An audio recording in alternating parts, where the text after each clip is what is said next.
welcome to another episode on the Coach Turf podcast.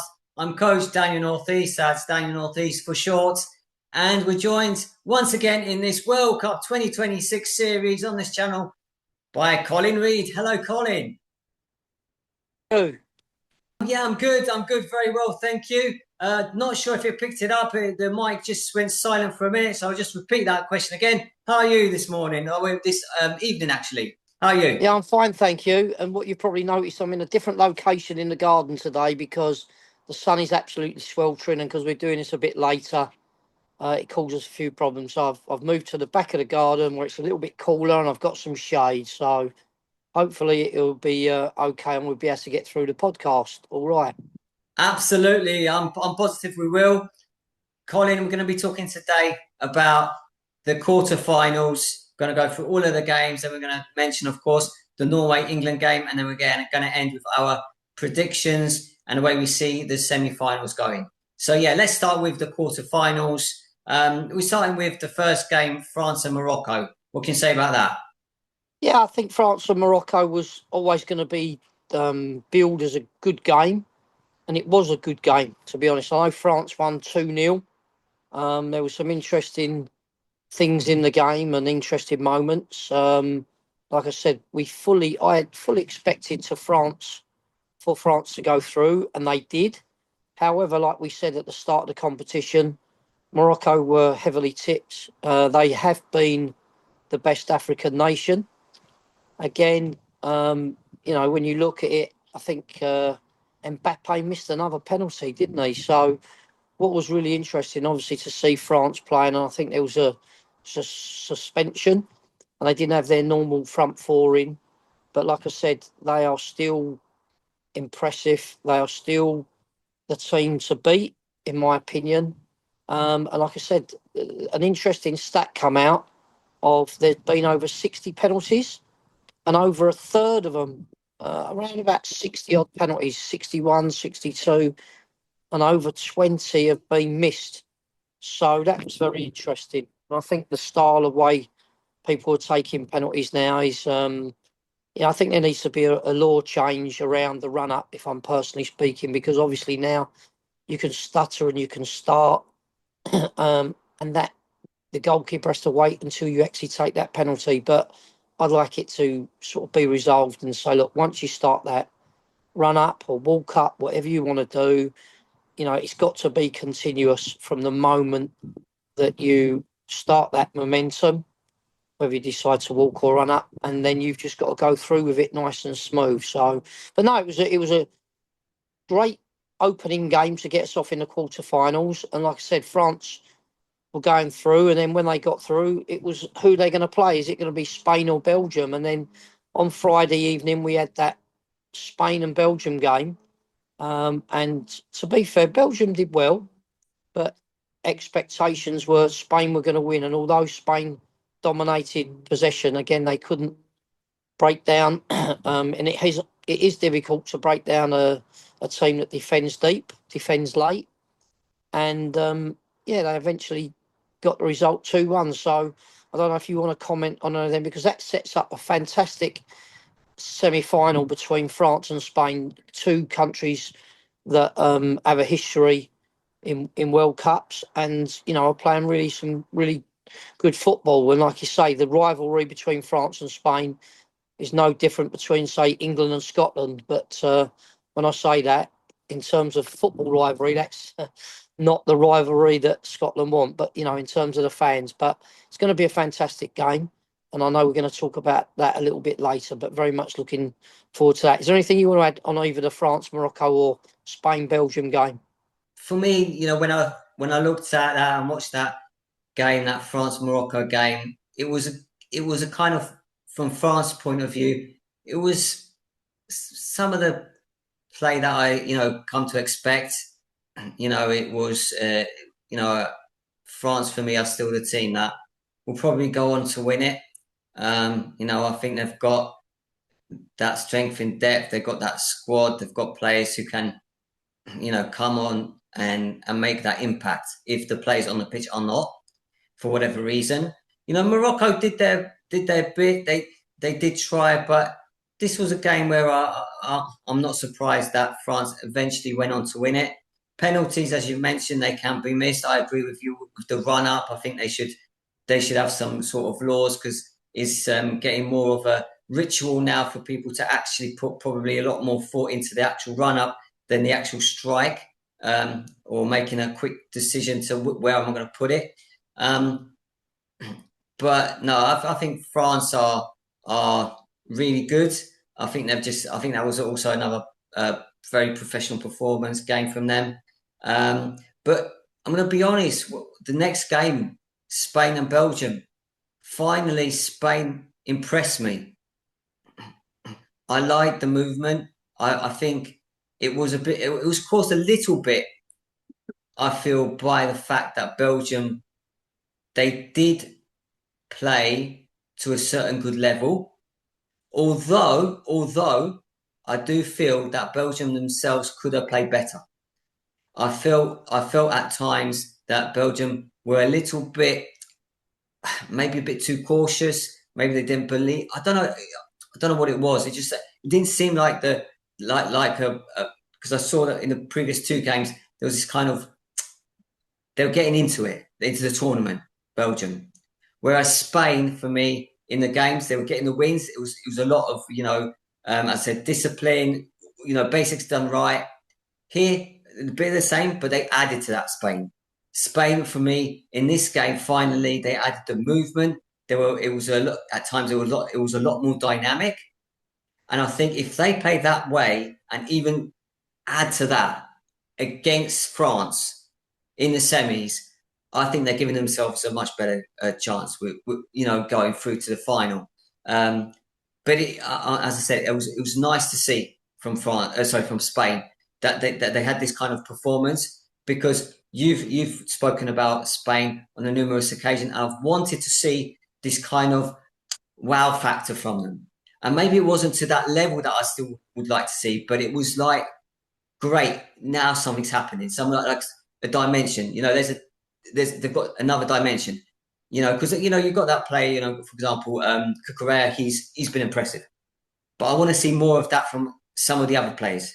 That kind of like energy, that kind of like that dynamic. I like dynamic players from time to time. It's good. It's okay to have like these structured players, but I think if you have all structured players around the pitch, I think that kind of, it can make it a bit tough. And Yeah, you can go only so far, in my opinion, with that. You've got to have like at least one or two players that add a little bit different going forward. And so, yeah, I did like to see that against Belgium. I'm going to add with this game, a lot of talk, of course, was about Sen Elements, who came on for Courtois, who was injured. I feel for him because I know, I can see what he was doing. He was trying to catch the ball. He just didn't catch the ball, and he yeah. spilled it, and it just bounced off him into the danger area. And unfortunately for him and for Belgium, Marino, who had come on, he got the goal. But it was a similar. It was not, maybe not the same, but it was similar to the first goal. Courtois saved it, but he palmed it into a danger area. I Yeah, I don't. think I'm not going to put a lot of blame on those goalkeepers for that, because I don't think it's fair to just single out one, yeah. especially a goalkeeper who's just come on. And I think it was in general. I think Spain marginally got that win, and I think 2-1, and in the end was a very fair result.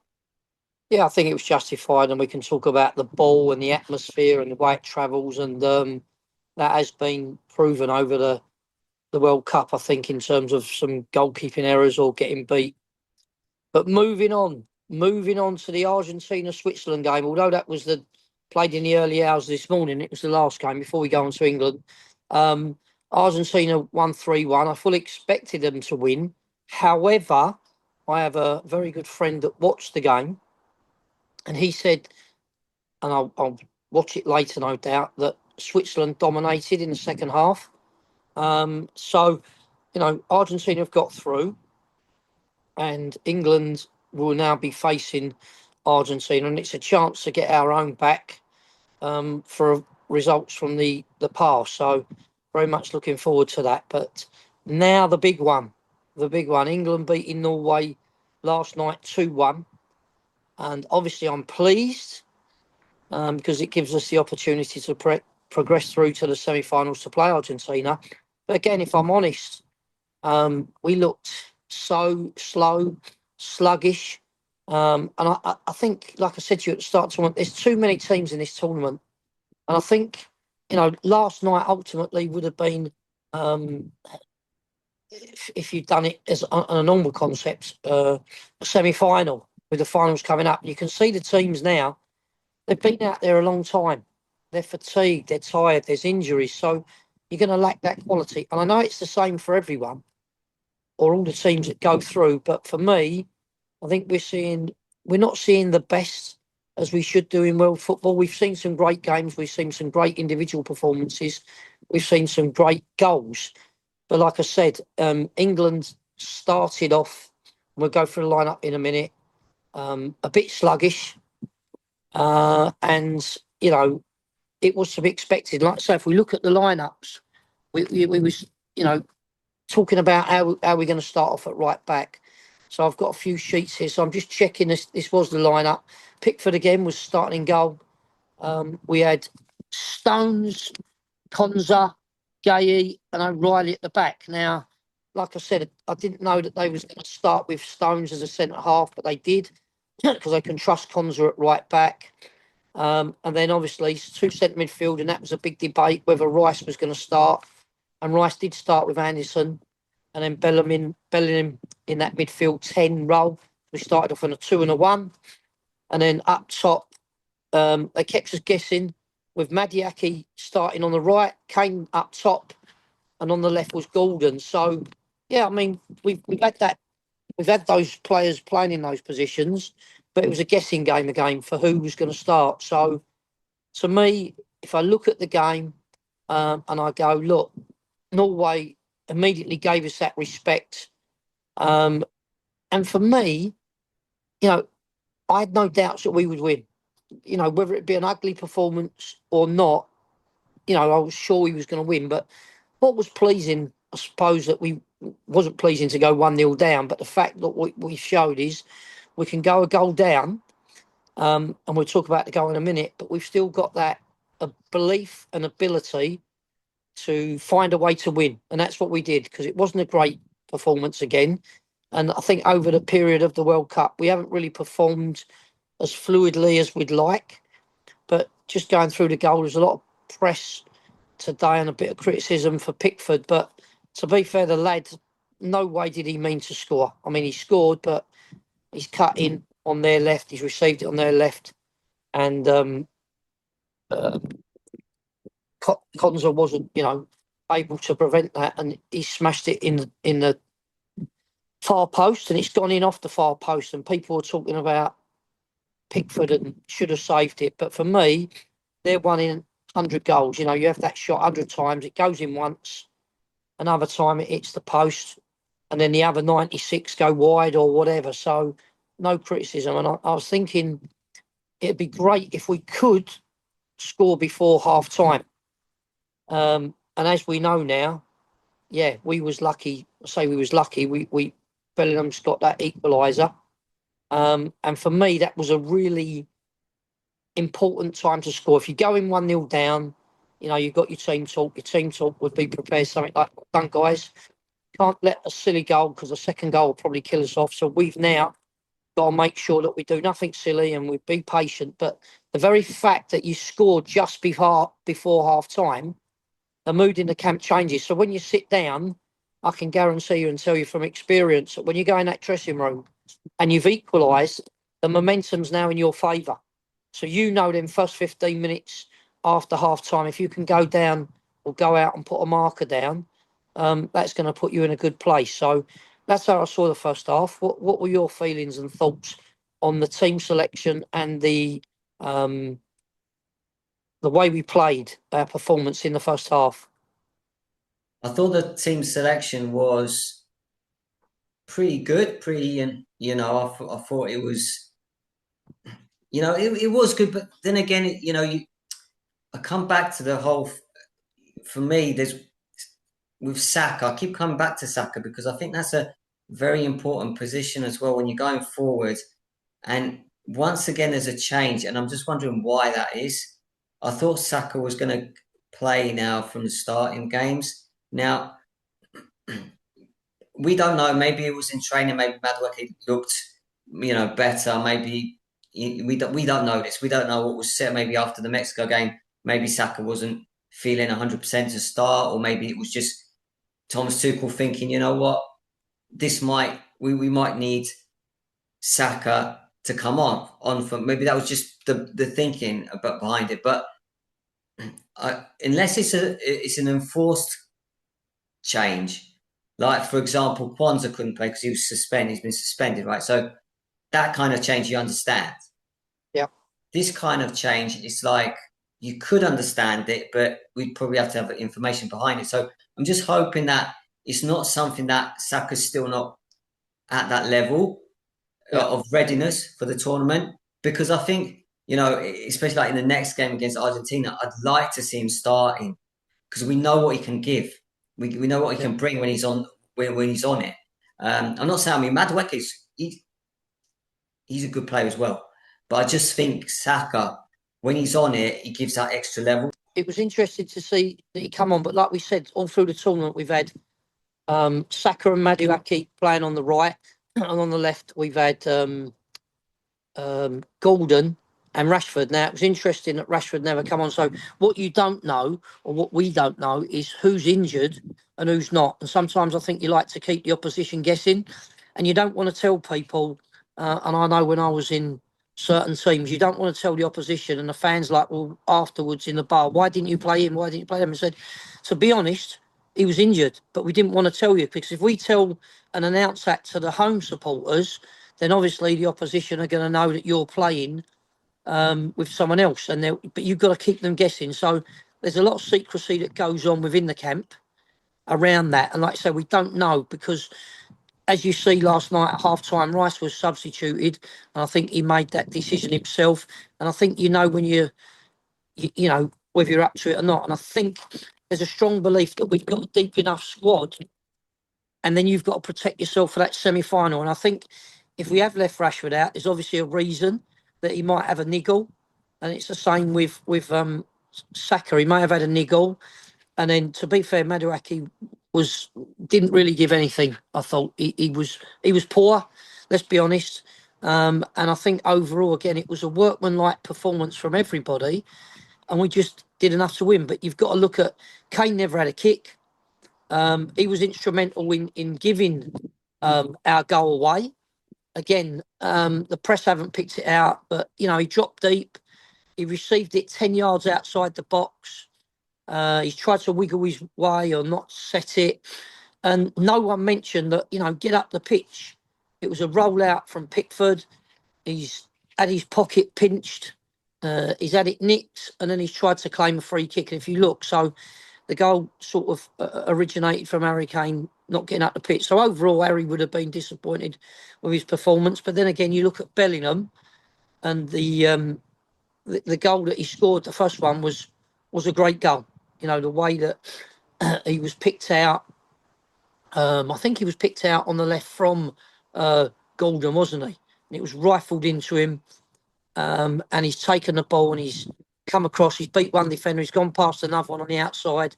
Or never really beat him, but just made an angle and then finished it in the far post area. So again, that was the magic moment, as we talk about, and that was a magic moment in that first half to get us back in the game. And then obviously we come out, and then a few changes are made, and Rice.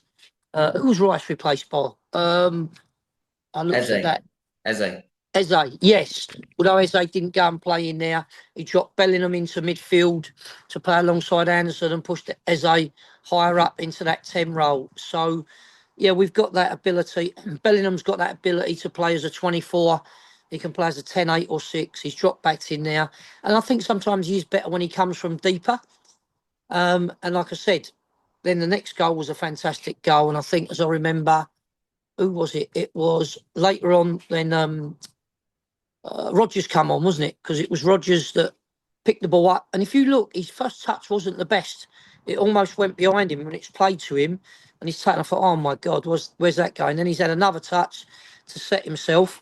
and then bang, great strike, and that's the way it goes. You know what I mean? That you're on the front foot, you see a shot go in, and you'll see it so many times where the defender's on his heels, but the attacker or whoever's playing up around the penalty area is on their front foot, and they seem to anticipate it. So yeah, it was a tap in, but it was about being alert, being alive, and reacting to the situation. So as soon as that went in, I had no doubts from that moment. I don't think Norway had it in them um, at all. And I think seeing Haaland go off, but saying that, you know, uh,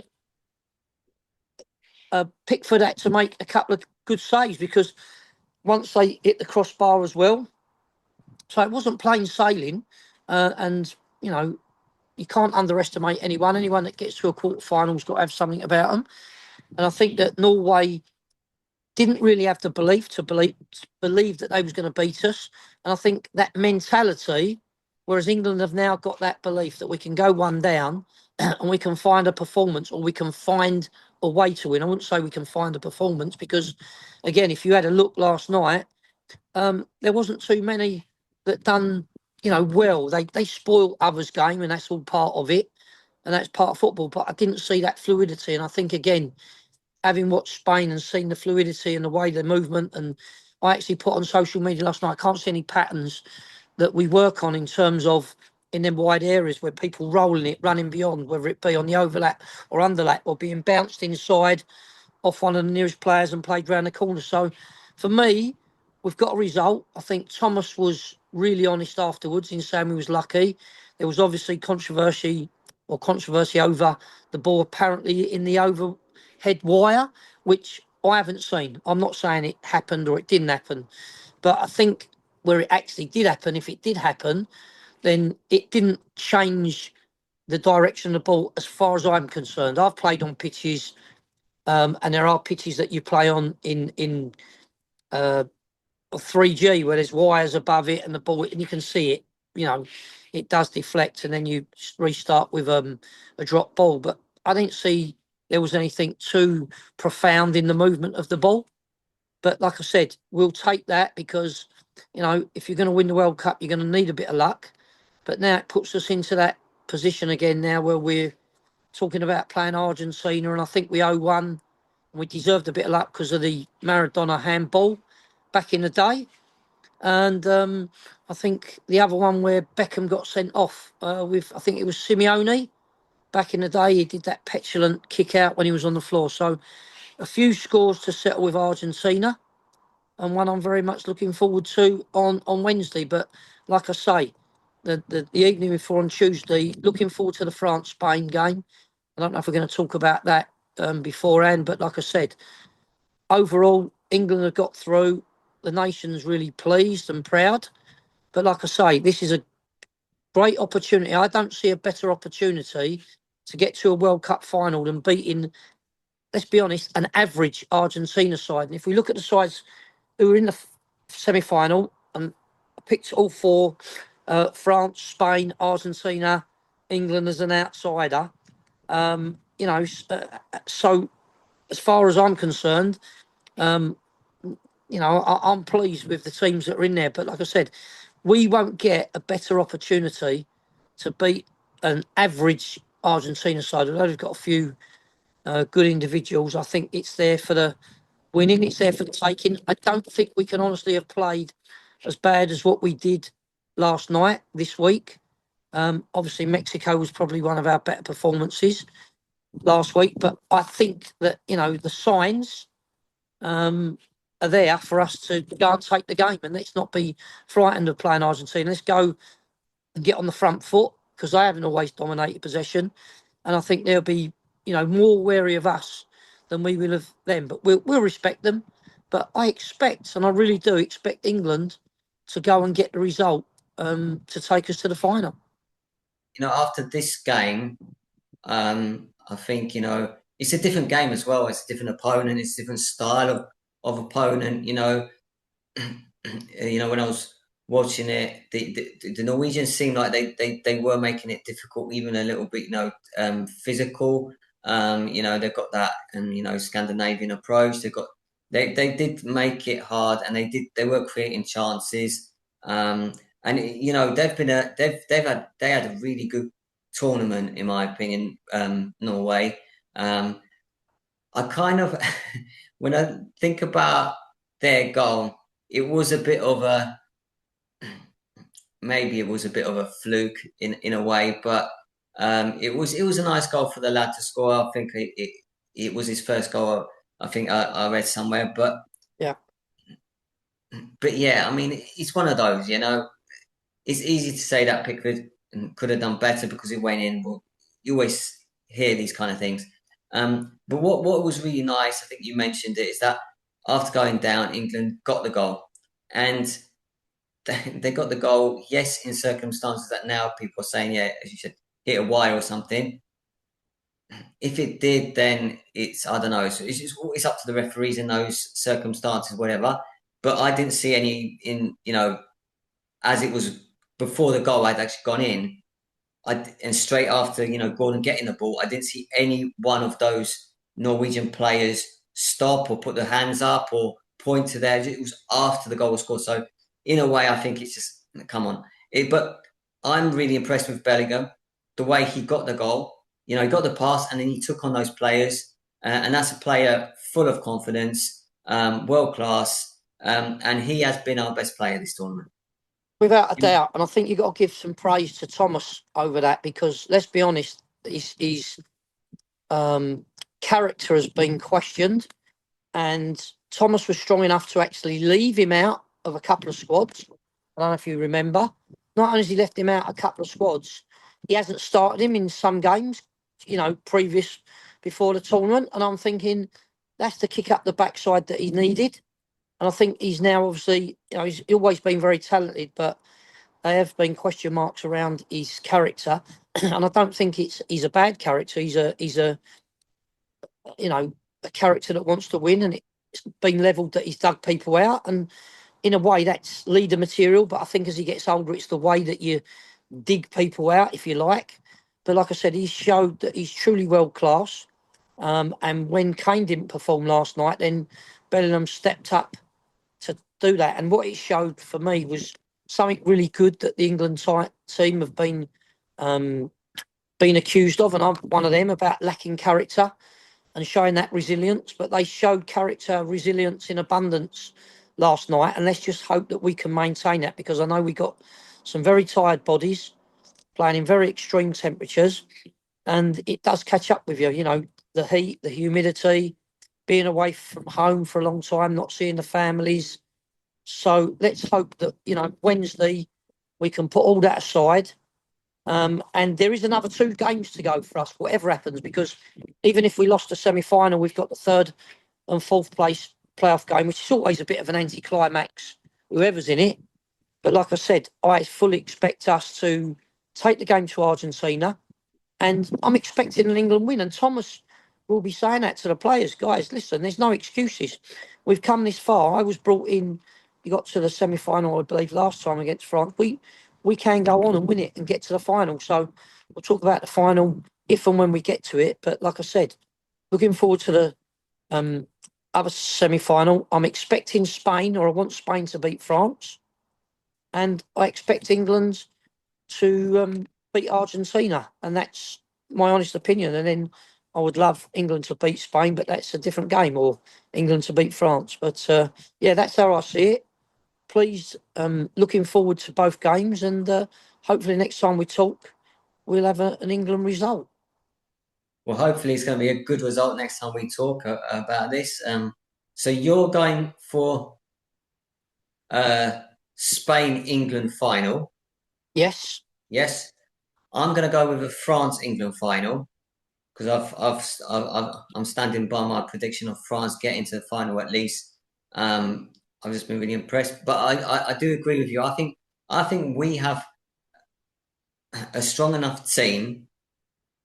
I think they're going to have a different challenge against Argentina, but I think it's actually in some ways it's going to be a more comfortable game.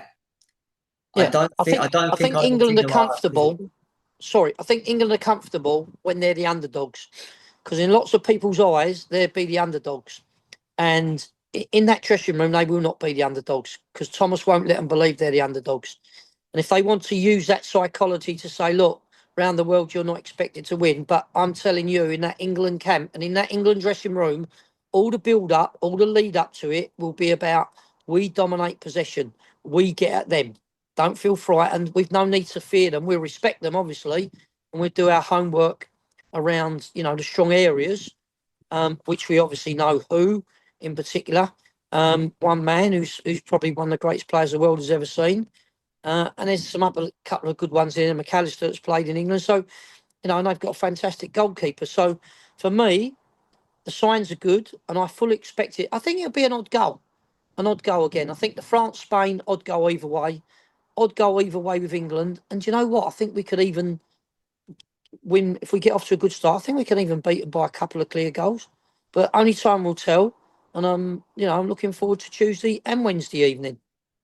Yes, I am too. Well, Colin, it's happy days for now. We're looking forward to semis. I hope everybody has enjoyed this episode. Feel free to subscribe, like, comment, and share. Notification bell to stay up to date with everything that's related to this channel. And we hope to come back with more videos very soon. Thanks again, Colin. Take care. Cheers, Daniel. All the best, guys. Bye. All the very best. Bye bye.